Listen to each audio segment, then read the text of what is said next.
We are on the 8th month of the biblical year, the month of Marheshvan.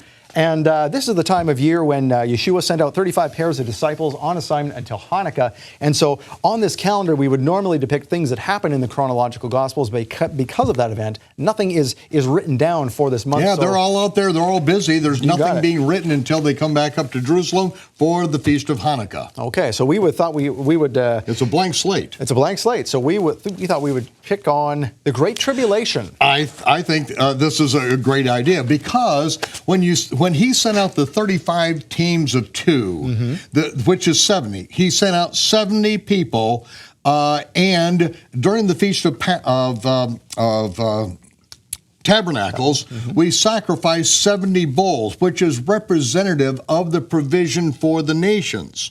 And so Yeshua is then prophetically sending out 70, representing going forth into the nations, but they're not going into the nations.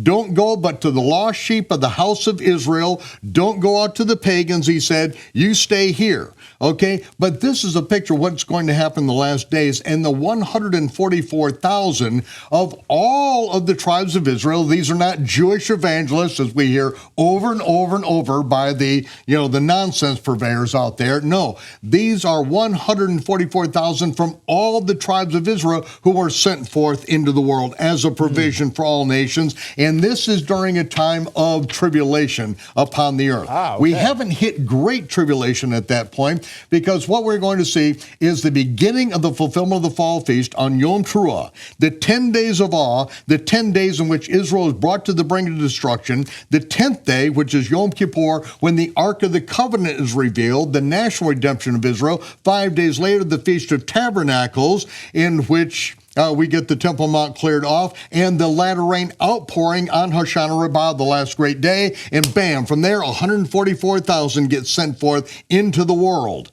during that. The first 3.5 years is going to be really an exciting time, and this is when we have the nations begin to pour into Israel, but 3.5 years later, that is when Great Tribulation happens, and we're going to be here for that. So I think it's important that people get a picture of this, the dead bodies, the blood, the gore, the lightning flashing from the sky, all these things, because we need to come to grips with, we are going to go through some trouble, but we were born for this.